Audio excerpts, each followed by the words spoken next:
Hello, and welcome to the Retrosaurus podcast. My name's Dan. And I'm Retro Marky. Hello, Marky, how are you? I'm not too bad at all. How are you, Dan? Yeah, I'm great, thank you very much. You know what it's like, you get to a certain age and everything starts breaking, but you put on a brave face, don't you? So, but we don't want to talk about my piles. No, that was a joke, by the way. I've totally blown this. Are we going to get around to a topic? Or So we're here to talk about retro computing, aren't we? And we're following on, really, from the episode we had last week, where we talked about the Commodore 64 as was. And that's not an 80s band, as was.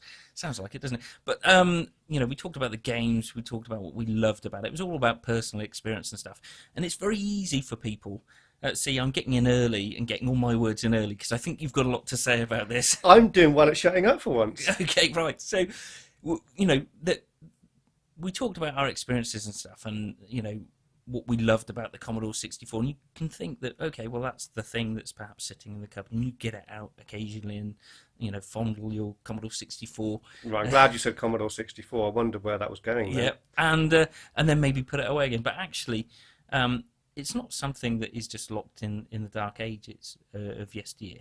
The thing that surprised me recently is when we've met up and you've shown me your gadgets, as it were. That's not a euphemism. No. Yes. Yeah, it's modern solutions for, Yeah, I mean, getting sensible head on. Right. We'll cut that out. Putting my sensible head on here, there transpires that the Commodore 64 ecosystem is alive and well. There are huge amounts of communities doing things in terms of hardware and software, all kinds of imaginative things, and really still pushing the boundaries of what that 8-bit machine with a less than 1 megahertz processor can do. Absolutely, yeah. I mean, it's almost as if it's as big now as it was back then. I really do think that's the case. The number of games you can get for it, the new, as you said, the new peripherals that sort of bring it a little bit into the modern world, to an extent. I did want to mention one thing just quickly. I mentioned last time about 5 million. I was way off. Were you really? More like 17 million C64s sold. That's worldwide over a number of years, but it's incredible, isn't it? That is a stunning number of 8-bit machines out in the home, I guess. To be honest, let's face it, I can't imagine many people use that for business. I wouldn't have thought so, would you? Not with the like we said last time, the SID chip and the VIC chip for sprites and the game ports for the Atari joysticks. We know why they designed it, don't we? We do indeed. So we're going to talk about that. There was one omission, another omission, a gaming omission from last week we quickly wanted to bring in. It was a game by a company called System 3. Yeah, and the title was Last Ninja. Well, I'd say Last Ninja 2, but obviously the first one as well was important. But for me, the second one, that incredible soundtrack. I mean, the first one was good, but it had more of a traditional ninja kind of Japanese cultural feel with the music.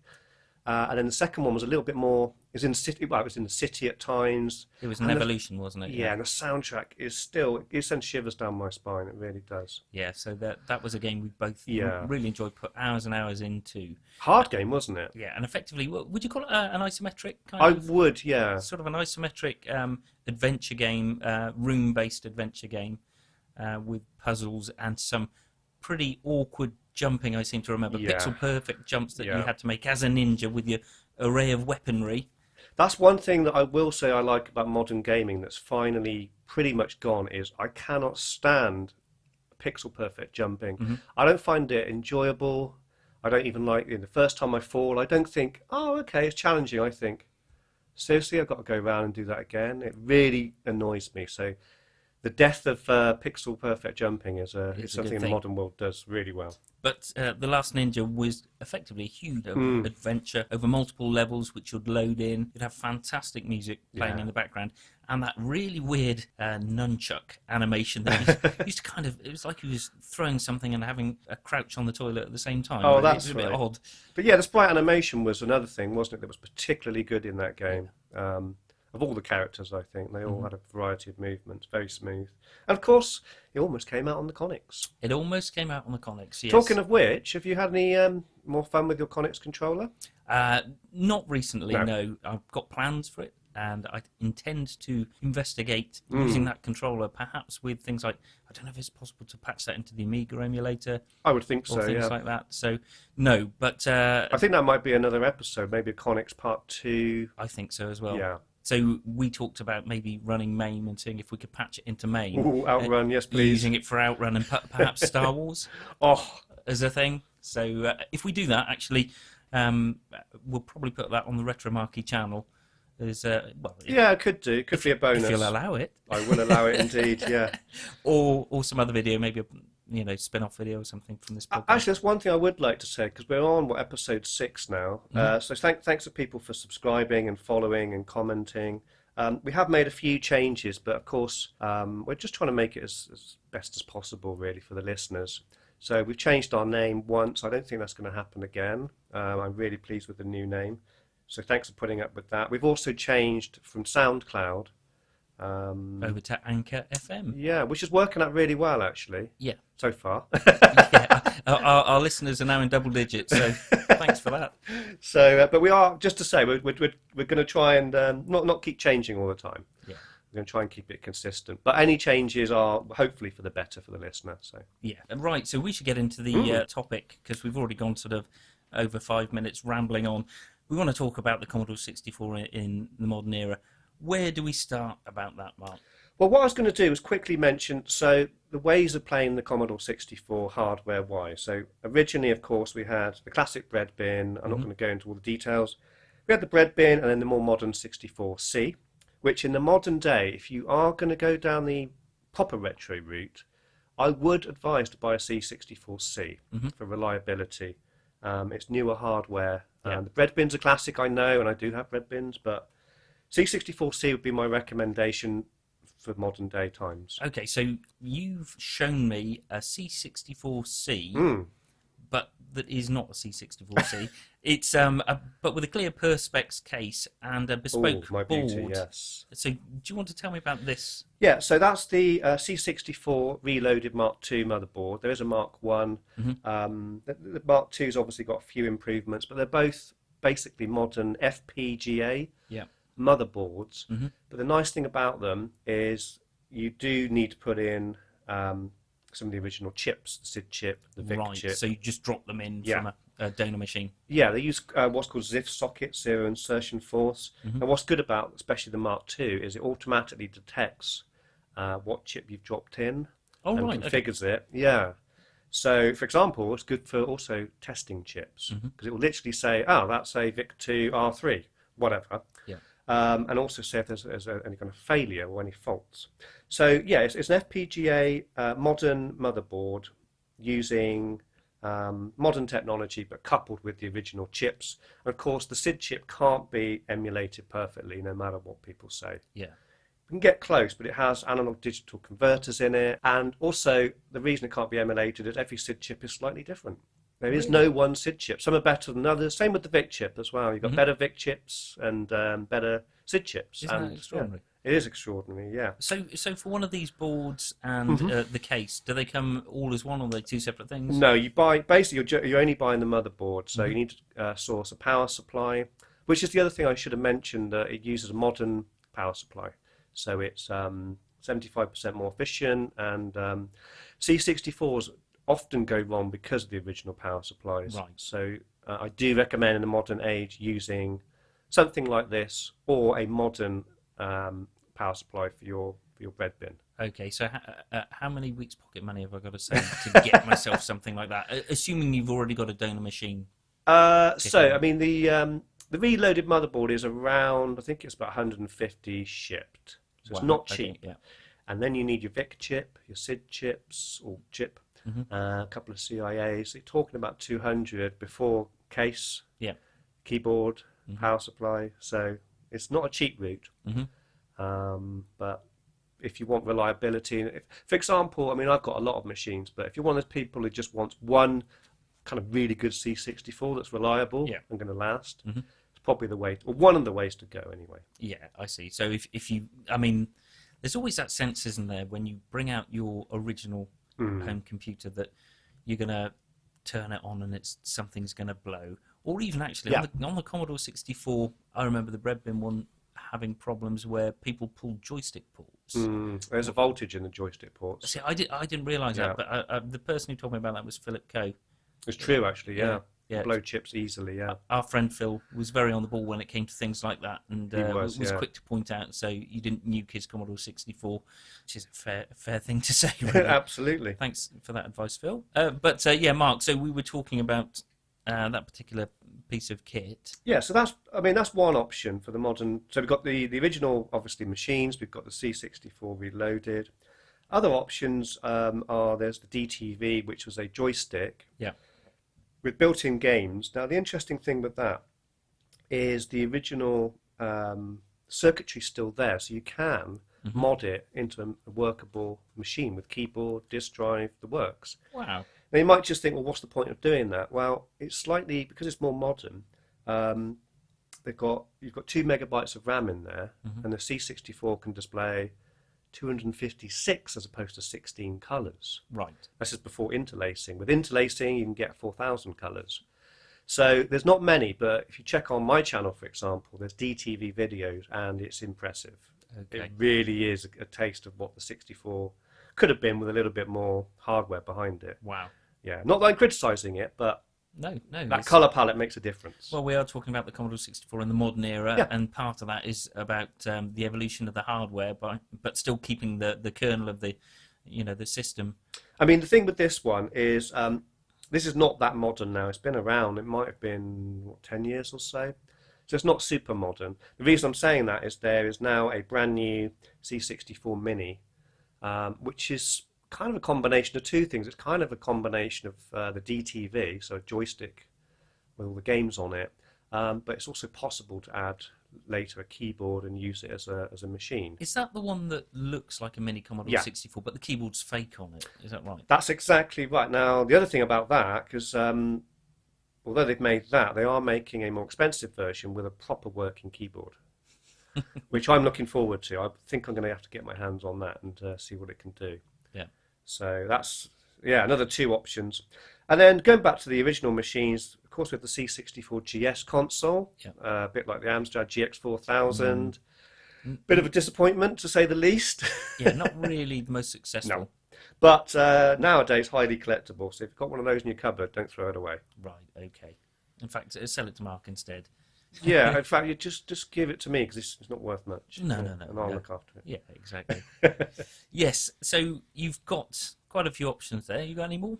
Well, moving on, I think, so we've also got some modern hardware, like the Chameleon, which is kind of, it's not, well, it is a peripheral that you can plug in a 64, but it's also a standalone machine in itself that can be a 64 and an Amiga and a Spectrum. So it's a funny one. Right, okay, so we're moving away. We've got a base system here, and now we're talking about the things that, okay, we've got this up and running. What can we do in the modern age? You're saying I can start plugging in devices that weren't around back in the 80s, but are around now. So go on then. So Chameleon. So the Chameleon is actually more of a standalone peripheral in that sense, more than the other ones I'm going to talk about. I don't have a Chameleon. It's, for me, obviously, it's a bit like emulation. There are sort of points of how original something is up to things like pure emulation. You can have a C64 on your iPhone if you want, but for me that's way too far removed. This one's kind of in that middle ground of, it's sort of between those two extremes. I've got to admit, I'll fess up, I have heard of this. Reading a celebrity magazine, apparently Boy George has got one. So what else we got? Don't believe a word he says. I don't. Go on. Now, I've got some gadgets here actually to show you. This one's called the Ultimate 2. Okay, let me describe this. So I've picked it up. It's like the size of a cigarette packet, more or less. It looks like something you'd fit in the cartridge slot. So I don't know if you remember on the Commodore 64, you used to get those action replay cartridges that you shove in and it would freeze the memory and you'd poke codes in and stuff like that. Exactly, yeah. So it looks like that, and it's got looks like some. Is that a tape? That is indeed. Serial port for tape or something. So that's ordinary tape. Actually, it's serial port for disc. Yeah. Okay, I'll shut up. A USB port, some audio jacks by the looks of things. What? Okay, so on the other side it's got an Ethernet connector. I imagine that's a 10100 or something. More dual, USB, dual USB ports and so a micro. That's a micro, isn't it? Not micro SD. I can never tell with those. And then 3 magic buttons, red buttons on the back of it. Yeah. Dare I press? Yeah, you can press them. Okay. They're not particularly impressive, but they do tiny the little job. micro switches behind them. Yeah. Excellent. So what would I do with this Ultimate 2 Plus cartridge thing? You would plug that into a real Commodore 64, into the the cartridge port, as you rightly deduced, and that gives you pretty much everything. You can run disk images. Now this thing emulates an actual disk drive, unlike this other gadget here, which is an SD card reader and writer. Okay, we'll get into that in a bit. So this emulates a disk drive. Including the hardware. I think you alluded to it before, actually, that the C64 disk drive was a computer in itself, in a sense. It had its own CPU, it had some memory in there, and democoders would often use that to process, make calculations. And that thing will 99.999% be as compatible. Wow. So you've got and it's almost really, to me, it's like having a hard drive, really. You've got a bunch of thousands of images, games, utilities. You click on it and it loads it like a real disk. Okay, what are they actually stored within it? On a USB. So yeah, what's not in there is my USB stick. Right. Okay. So I have a 16 gig, I think, USB stick. I could have more if I wanted. Yeah. Thousands of games. Well, funnily enough, we had a chat about this. The sum total of all Commodore 64. No, it was Nintendo we were talking about, wasn't it? It was something. Oh yeah. The NES was how much? 700 and something megabytes. The entire library. And what about the SNES? SNES was 1.03 gigabytes, more or less. That's the entire library, including variations, everything. And mods as well, things like that. Absolutely. So you can imagine, 16 gig stick in that is way more than I'd ever need. Yeah. Okay, so I'm going to stop fondling this cartridge and put it back down. So just to mention, just to finish on that, it also emulates cassette, and it has the 16 megabyte REU expansion, the RAM expansion unit. Oh, what within it? So yes. that it affords that to the Commodore itself, right? Okay. Giving us 16 megabytes of well, it's not exactly RAM; it's data RAM. So the 64 is an 8-bit computer. You can't use 16 megabytes for programming it, but you can stream in data very quickly, and this is how you've got the amazing videos I've shown you of like Miami Vice intro TV shows and things like that. It's streaming this data extremely quickly. Yeah. That's really interesting. And so again, how many weeks paper around money am I? So you're talking about, I think it was about £150 for that. And last time it was a couple of months wait for it. Right. Okay. So there is a lead time on these devices. Where would you go if you were going to get hold of one of these? I would go to Google and look up the Ultimate 2 Plus. Go for whoever can supply it quickest. Because it's made by. It's not a huge corporation or anything. It's made by a guy called Gideon in the Netherlands. But following on from that, going back a little bit, he's also working on an almost finished. I think he's got the prototype's Ultimate 64. So now what we're doing is combining this with something a bit more like the Reloaded again. So it's an FPGA motherboard with this built in. Right. Now you don't pop in real chips like the Reloaded. So it's sort of again another way of doing things. This is pure FPGA, but it has this tech in it. So it's something I will definitely be ordering. It'll probably take months to get it, months and months and months. But that's another way of playing modern C64. Probably, I'm guessing, could be the best way. Yeah. Okay. Can't get enough of Commodore 64. Absolutely not. So many ways to play. Sounds like a catchphrase, doesn't it? Okay. So what about this little device you alluded to earlier? So that's an SD. That's much cheaper, around £40. It's basically just an SD card reader and writer. It is Jiffy DOS compatible, so it can be used. Jiffy DOS? Yeah, Jiffy DOS is a fast-loading disk solution. We talked about this last week, didn't we? How bad the serial drive is on the 64, and Jiffy DOS makes that much quicker. Right. Okay. So I'm taking a look at this device. It's quite small, isn't it? An inch by 2 inches. That's what she said. SD card device with a cable coming out the back. So that goes into your serial port. Yeah. And this is for power. Now, Yeah, so there's another slave connector that comes off Yeah. it that is used for power. So where would you Exactly. plug that into the power brick or something? Well, actually, this is a C16/+4 one, but I have an adapter which I use on my C64. The reason being, with this, I can use this on any Commodore 8-bit now. Yeah. 16 +4, 64, VIC-20, 128, that works. All your Commodore stuff in one tiny little SD card. Exactly. Fantastic. Okay, that's really good. And where would you kind of source these? On eBay, all over the place. Again, I would do a Google search. There's various people making them. You can buy a kit that you can solder yourself to make them internal as well. Okay. They've been around quite a number of years. The disadvantage with this is I'm a big fan of demos, and demos often won't work on this. Okay. It's not easy to do disk swapping on this, and it doesn't emulate the disk drive, as I mentioned before. But other than that, it's a very good, for the price, very good piece of hardware. See, as we go along and have this conversation, the thing, I find myself torn in a way. Yeah. Because when I take a look at a retro computer, I find myself sometimes punishingly wanting to experience all of that retro experience, including long load times, invader load, as we said in the past. Oh, yeah. And that kind of thing.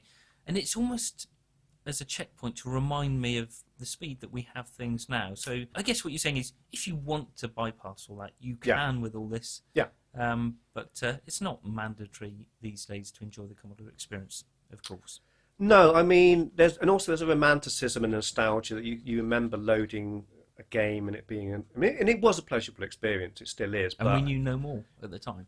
If I want a quick game of Whizball, I'm not going to sit there and load my tape version when I can have it instantly on an EEPROM that I programmed. What's an EEPROM? An EEPROM is an erasable programmable read-only memory. So that's a solution I didn't bring, but very quickly there is a solution I have, which is a cartridge with an EEPROM socket. You can buy them for about 50p each, £1. Yeah. You need an EEPROM programmer, obviously, but you get those from China, dirt cheap now.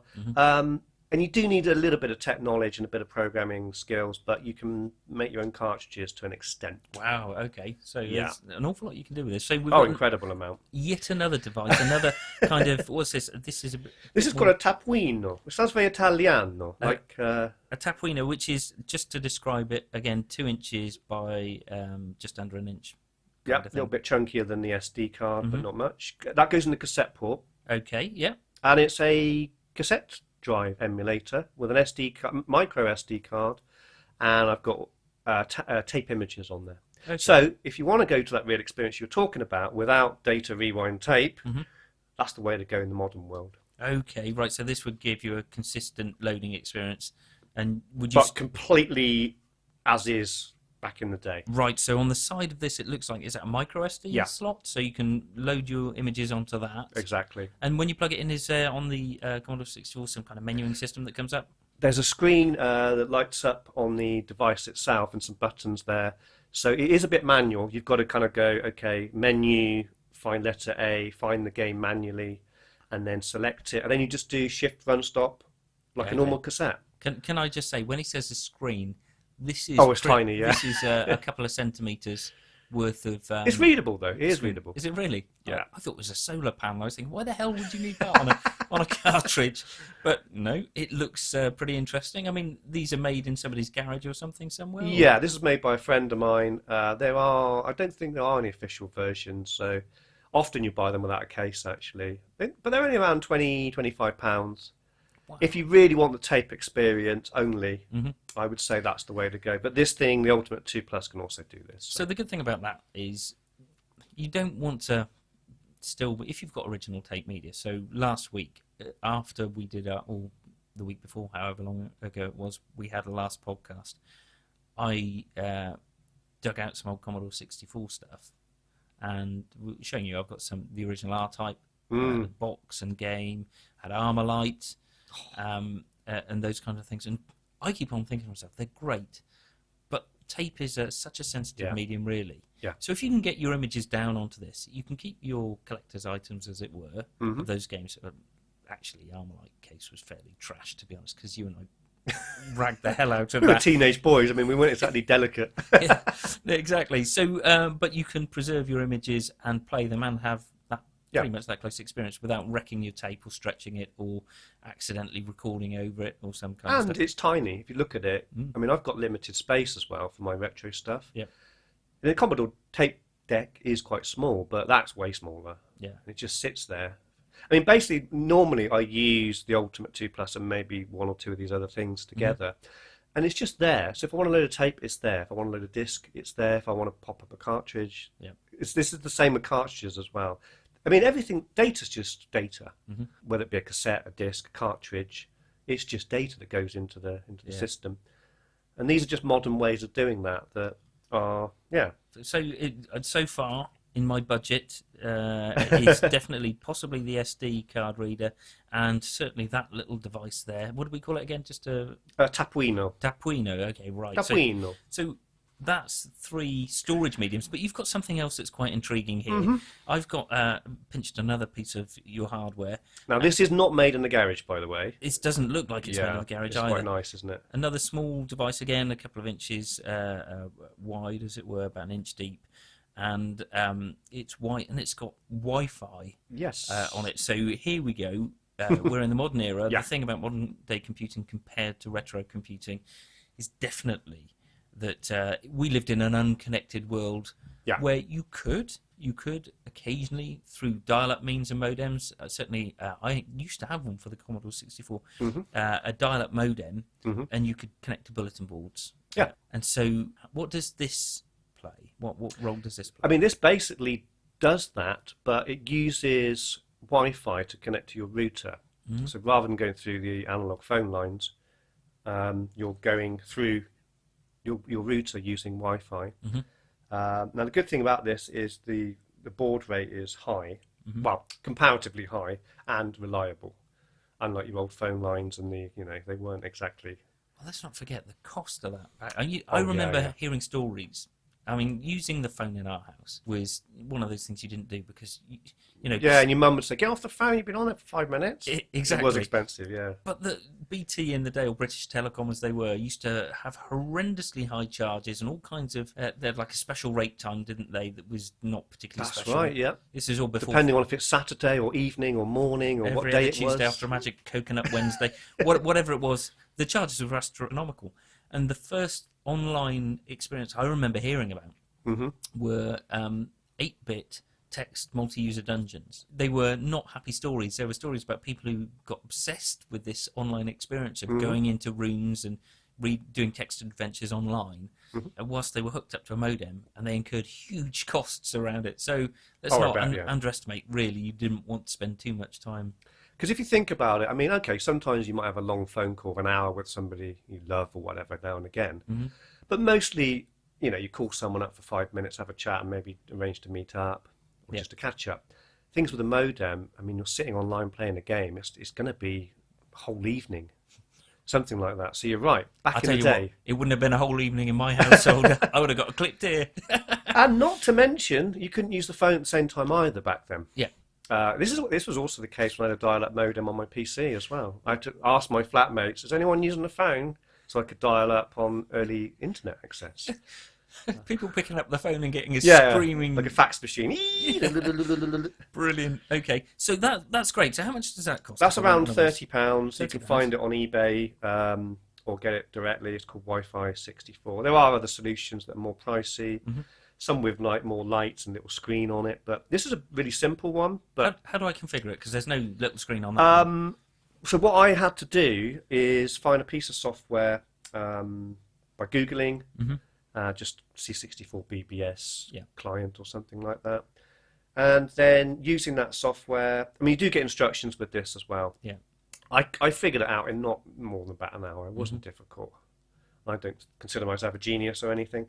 A little bit tech savvy, and so you can use the piece of software to originally configure it, connect it to your router. Once you've done that, put in your password and things like that, gone through the security, that will all get saved. You can put the modem baud rate up to the fastest, which is 2600, I think, and it all gets saved. And then once you'll need data to contact the BBS sites originally, but you put that in a phone book and save it, and after that, it's pretty much there. You'll need a port number. It sounds more difficult than it is. It really is pretty much common sense. I've got a video on it also. So you've got bulletin board presence now then? I have indeed. Retro Marky is, yeah, if you look around the bulletin boards, I am there somewhere skulking away in the corner. No doubt. Brilliant. Okay, well, so that's pretty impressive in terms of hardware. Anything else you want to say on the hardware? We're limited for time because we're half an hour through now. Exactly. We're limited for time. There's the Princess, another piece of hardware that I believe has now been discontinued. So yeah, let's call it a day there because we could go on and on and on. Okay, so what about software? What things can I do with my amazing new hardware that I couldn't back in the day? Well, there's a lot of homebrew around, and not, you hear the word homebrew sometimes and think, okay, people at home making stuff, but this is high quality. There's a thing called RGCD, which is a website and a competition by a British company. And what happened is they were making 16K C64 competitions. Mm-hmm. People to make a game in 16K, and then they would obviously rate it and everything else. Yeah. Winner and the second place. And what happened is the quality was so good, they decided to start publishing some of these for you to buy on cartridge, disc, and tape, and with all the artwork and everything else. And so what happened was the homebrew turned into a bit more investment, and they became modern day products that look as good as Armalite by Thalamus, for example. So there was one, Sam's Journey. Sam's Journey, that's right. So that looked like some kind of Mario type. It is game a Mario kind of game. That's a new game. Yep. That you can. Just came out about a month ago now. Okay. Hugely successful. That I think was from Protovision, Cytronic, I think. So, and there are three main websites I go to. There's RGCD, which stands for I think Retro Game Competition something. I don't know. So there's RGCD, who do the competitions but also sell the cartridges. There's Protovision and Binary Zone. Mm-hmm. All of those do home brews of very high quality on disc tape and cartridge at really good prices as well. Wow. Okay. And I've seen there's some pretty impressive demos out at the moment making use of all this additional hardware and what have you. There was a Miami Vice demo which looked like it was a Commodore 64 version of the Miami Vice intro. I was amazed at the quality. It's mind-blowing, isn't it? It's apps. That's using the memory expansion on the Ultimate 2. And if you've never seen anything like this, you'll be able to find it on YouTube to see, and you will be amazed. It's incredible. The same thing that kind of gave you I don't know, name me a rubbish game on the Commodore 64. Oh, there weren't any. No, there were loads. Yeah, so any of the early games, basically. Yeah. If you think back to some of the earlier pool games, and then you take a look now at kind of the level of music and the kind of video fidelity is brilliant. Juno First, one of my favourite arcade games. I did a comparison. The C64 is incredibly disappointing. Yeah. Knowing what it can do, not just now, but with games like around the time of Whizball, it's like they had no idea about the abilities. Capabilities of the machine. It's not quite Atari ET though, is it? It's not that bad. It's not that bad, no. But it is pretty shocking. Okay, so demos like that. What else? I mean, I was going to also mention. I mean, the demo scene is still huge. Mm-hmm. It doesn't seem to go away. They're still pushing this machine to this day. Even I mean, last week I think I sent you a copy of. There's a friend of mine, Italian programmer, got back into the 64. And he made a game called Planet Golf, and he's figured out how to get 48 kilohertz sample of music through a standard C64, no RAM expansion, nothing. Jethro Tull, incredible piece of music, and people just keep doing it. The demos keep getting, I wouldn't say better and better, but the demos, they just keep finding new things they can do on it that you didn't think were possible. The people who architected this system, couldn't possibly have conceived that in 2018 people would still be producing and honouring that machine in such a way to create some absolutely amazing demos. And not just honouring it as in some people at home tinkering around, honouring it as in new websites, new games, new cartridges. Community-wise. New hardware like the things I talked about earlier. Yeah, community-wise. I mean, it's an incredible machine. It's got something special. Yeah, there's still a spirit of Commodore 64 around, and when I look back at all the computers, it's still up there. But the fact that it's got this resurgence, it's a magical machine, isn't it? Yeah. It's no disrespect to other machines, but it's something. And obviously, I'm going to be biased, but I still think I can say, hand on heart, it's something magical about that machine. They got a lot of things right.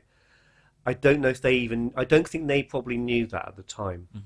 And like we talked about last time, the VIC chip and the SID chip, I wonder if some guys got it right, but I don't know if that was officially Commodore's position. It was a business machine, wasn't it? Yeah, but it did come together in all the right ways for us the youth of the 80s. Now, one thing I did want to mention was, of course, if you don't want to go out and buy any of this stuff, of course you can emulate it. There's two I recommend. There's the CCS64 emulator, and then the Vice emulator is the one I use the most. What I like about it is high compatibility, including with some of these modern cartridges, and also you can emulate scan lines, which I really appreciate on a modern PC monitor. Yeah. Now, I do emulate sometimes. We talked about this a little bit last time, but emulation is not all bad. You can still get an equivalent experience, can't you? Yeah, maybe not a genuine experience, but you can certainly get an experience which may send you down that road of wanting the original machine again. Yeah.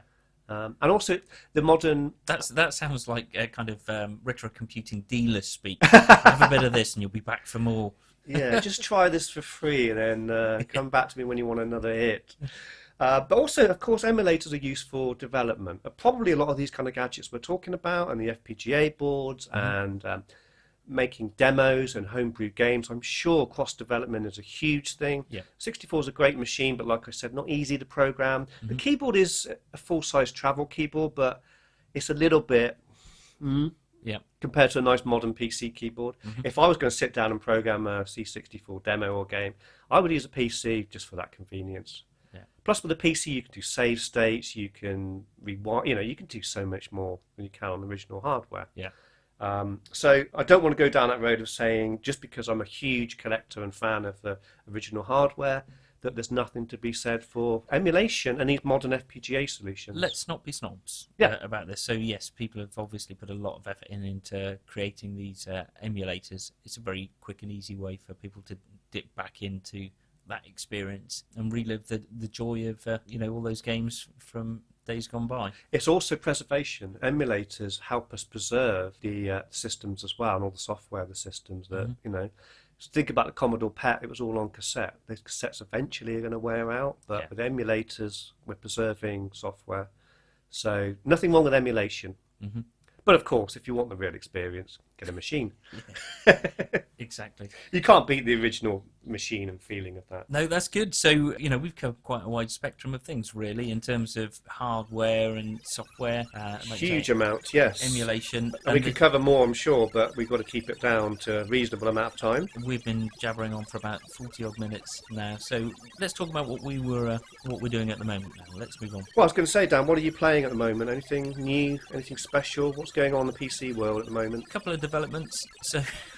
There's been a lot of controversy recently of PC gaming, hasn't there? Yeah, there's been tons of it. One of the titles that has been in the headlines is Star Wars Battlefront 2. I eyed this up and thought, cool, a Star Wars game looks really good, developed by DICE.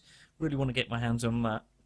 And then by all accounts, EA decided that they were going to monetize it heavily with loot crates and kind of pay-to-play mechanisms with poor leveling mechanics. And are we going back to episode 2 with Destiny kind of thing here? Or? That kind of thing, yeah. And so an awful lot of people turned their back on the game, and I was one of them. I thought, I'm not getting involved in that. Well, they've had to think again. They're removing all those mechanics. In fact, they've removed them all.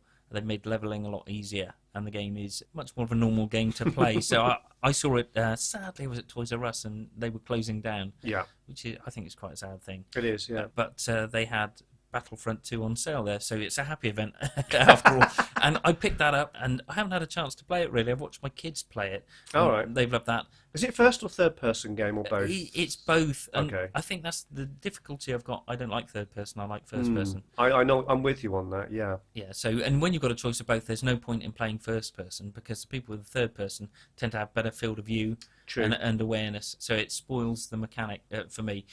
Which was why I was always a Destiny fan, because it was all first person. I think it's that I do have some third person games that I like and enjoy, but generally I would go with first person. It's that immersion again, isn't it? You feel more immersed in a first person game. Yeah, but the thing is, being an aging gamer has its downsides. It's very sad when you see all the young kiddies getting on and they have lightning reactions. Oh, yeah, and no matter how fast I want to play, my brain doesn't work like that anymore. No. I'm not as instant reactive. I'm more of a kind of ponderance man. Me too, yeah. I like to contemplate. So I've been looking at that anyway this week, but not technically playing it, viewing my kids play it. But the one I have taken a look at is Elite Dangerous. All right. So I've had some online experience with my dad. Funnily enough, as you do, I think combined age of about 1,000 years, flying through the galaxy as a team, trying out the multiplayer. Well, we are the Retrosaurus podcast, a couple of old dinosaurs here. Yeah, so that's recreating the Acorn Electron experience where we used to share a keyboard and play together in the same room. Now we're online chatting to each other, and funnily enough, he's given me coaching tips because he's got a lot more hours in that game than I have. Joys of retirement. Hey? Yeah, well done, Dad. What about yourself, anyway? I've been playing a lot of Persona 5 still. I mean, I'm about 35 hours through that game. I think I'm on the 3rd dungeon. I think there's about 8.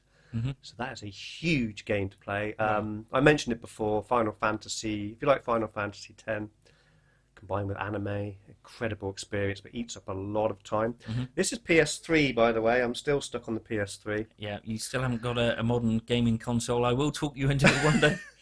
Yeah, and to be fair, I will, I think, get a PS4. In about 5 years' time, yeah, when I've got a PS10. No, but I have looked at, you know what, the PS4 I would go for. I have seen there's quite a few good exclusives that are not going to be on the PC, or probably not. And you know what, Sony exclusives are really... Persona actually is not a Sony exclusive, but... Well, I think it's the platform exclusive. Yeah. And RPGs on the PlayStation platform tend to be, when they're good, they're really good. And I'm playing Dirt Rally a lot online against my mate still, which is Codemasters Rally Simulator. Is that through Steam? That is through Steam, yeah. And Call of Juarez, which I pronounce in a Spanish kind of way, English people, Call of Juarez maybe. But a bit of an oldie, but it's a first-person shooter, but in the era of the cowboy. Really good, actually, really good fun. I love my FPSs. I think you do as well. Mm-hmm.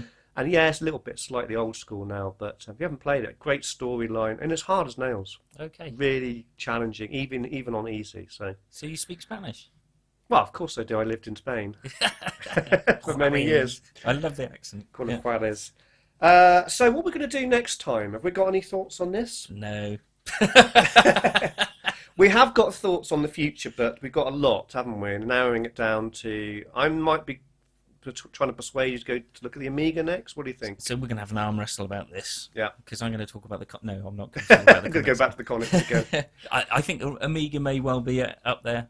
Spectrum needs to look at as well, doesn't it? We do need to delve into the rubber-keyed world of the Spectrum and all the joys that brought. In fact, in fairness, that played a huge part in the history of retro computing in this country.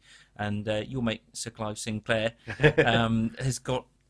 he's got to be given credit for definitely. the innovation that he put in. So, yes, we will honour that chap at some point. We'll pick out some topics and surprise you with those next time. So you also wanted to say something else, didn't you? It's a bit of one of these, if you've been affected by the issues raised in this week's episode. So you've got some other shout-outs you want to mention? Well, yeah, it's just I'm a member of a Facebook group called Commodore and Amiga UK. Okay. And which I'll put a link in the YouTube version of this podcast. Mm-hmm.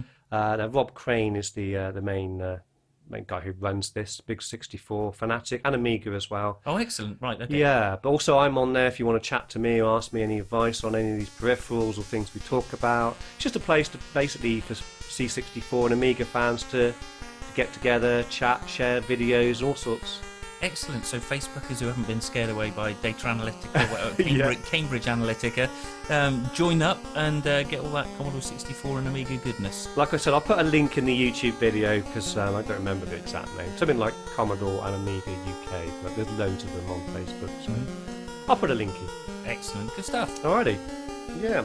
Well, thanks for listening, everybody, and again, thanks for your support. We're hoping with the new podcast being on the new website, that it's gonna do well, and I think it is. So far, I'm really pleased. Okay, well, I've enjoyed your company, chap, and let's wrap up this podcast. So thank you very much for listening, and thank you, and goodbye from Much Welcome. Goodbye.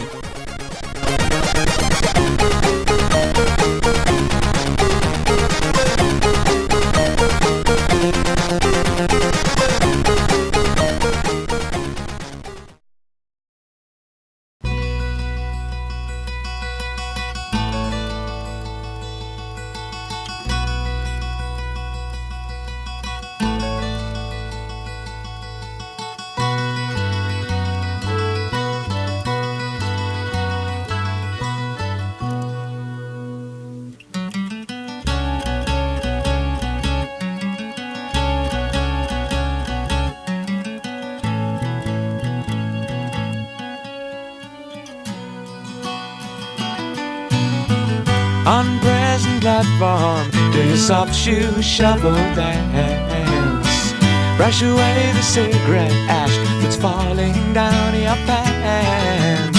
And then you sadly wonder, does the nurse treat your old man the way she should?